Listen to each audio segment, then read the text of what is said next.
Today we're going to talk about radon. Now before we get into this, I do want to say that this is just for a friend of mine. We're going to try to resolve an issue that they have right now, and I've actually solved an issue for them 5 years ago as well in their other house. So they asked me just to come in and do this. So I'm not a licensed professional, so I suggest if you are having issues to seek somebody in that field that knows obviously all the ins and outs and who's done the training. But this is just kind of I've had success in the past, trying it again, and it's worked out. So let's run through this. Now I'm gonna grab my super high-tech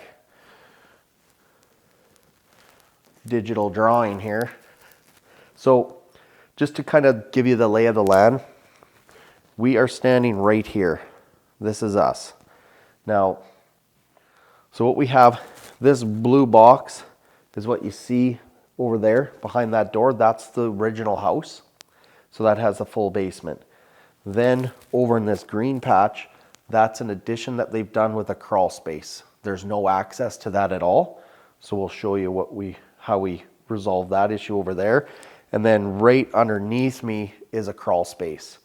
So we're gonna access that point. We're gonna go underneath, show you what it was before and what we did to resolve the issue. So let's buzz in under here. Follow me.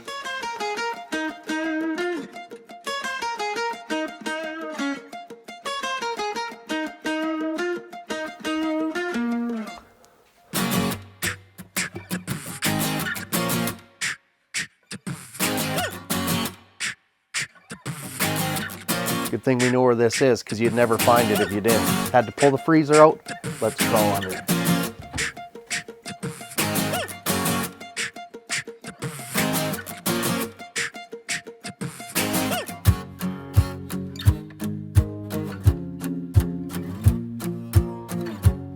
Come on in, let's follow me.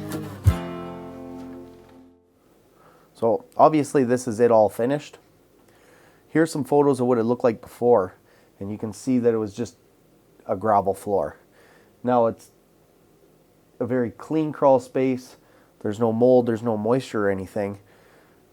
But that's the problem with radon, is you'll never know it's there until you test it, right?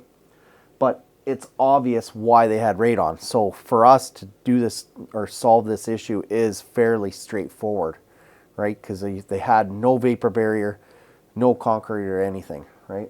So this is what we've done. As you can see, when we laid, this is 10 mil poly, and you can see that we had to go around and clean all the footings really well, vacuum them off, crawl around, and it wasn't necessarily me doing it all. You know, I had help, and thanks to my brother and some of my crew for helping out. But you can see the acoustical sealant all the way around. So let's get a little closer so you can see what we've done. So in behind me, you can see this ductwork here. Yeah, if you pan to your left, you can see the inline fan, and we just exhausted that outside. So obviously that took just a little bit of investigation before we started bucking holes in the wall. And then if you pan to your right, the ductwork just goes down. We did a splitter because there's this footing down the middle. We had to split that. So we just split the pipe, and then we wanted a little bit of airspace from underneath, so it's not, the poly's not sitting super tight, but that's on purpose so that it can draw air from underneath, and the pipe just sucks out from two locations. Before we started the remediation in this space, we set up the radon tester, and it's measured in picocuries per liter. So yeah, I won't go a ton into the detail of what it all means. If you're at this point, you probably know enough about it, but you can see that this down here, it was 4.18, which I would say is pretty darn high, pretty scary, especially long-term effects, right? Back where we started, let's go downstairs now.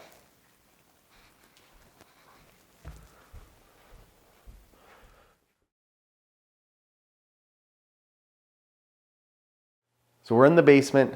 My friends took the liberty of going ahead and getting this polyaspartic or this epoxy flooring done. So they did that on their own. I think it's a good idea. It's just a way to seal the floor up, right? Because there's no vapor barrier under this slab for sure, right? And What they told me is the levels that they had up on the second floor, so that's way up high, was in between like 2.2 and 2.5 before all this started. So that's, and typically you want to test it down low. So we knew there was an issue. So over here, just in behind this door is a mechanical room.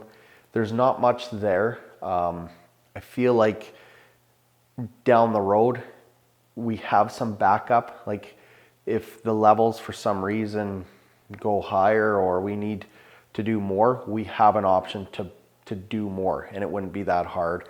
That area is one of them. We didn't touch that. There's no sump or anything in there. It's just a couple furnaces. Right over here is an access panel that we've sealed up. In there is just a concrete pit, but it's not a sump. There's no actual place for water to come in. It's just a concrete pit, and you see some plumbing pipe that goes from somewhere to an addition or wherever, right? So we sealed the top of that. It's also can be accessed, like if you pan over this way. So in behind, just in this room is the washroom. So there is an access panel. It's just a little cubby kind of in between this space in the bathroom where that pit is. So that wasn't a big deal. But if you look over here, this is still the original foundation. But on the other side of that is that other crawl space, and there's no access to that.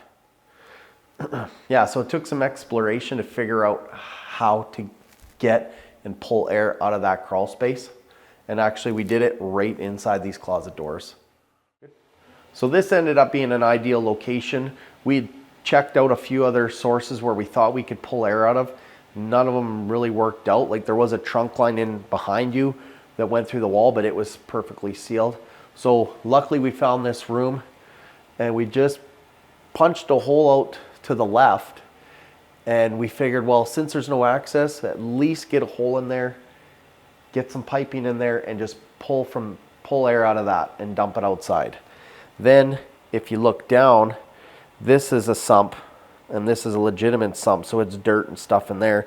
So we sealed up this, plucked in the old pipe, came up, then we teed off, we went to the right, and then you can see the exhaust fan there.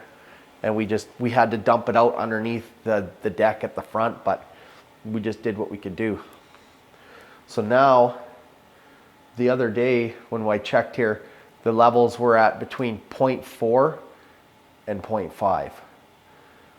So the levels are down. My friends are happy, I'm happy. They own the tester, so that if they want to just keep it testing, keep checking. If the levels go up, at least we can do more, right? We can always just do a little bit better job, but it's definitely, I think we've done a great job so far. And yeah, so that's how we did it. You know, obviously, like I said before, check some professionals out, but you know, the physics is pretty simple. Get the air out before it just keeps rising up into your house and breathing that stuff in forever. So thanks for tuning in. That's it for now. Thanks for watching. If you enjoyed the video, please subscribe to our YouTube channel or check us out on some of the following.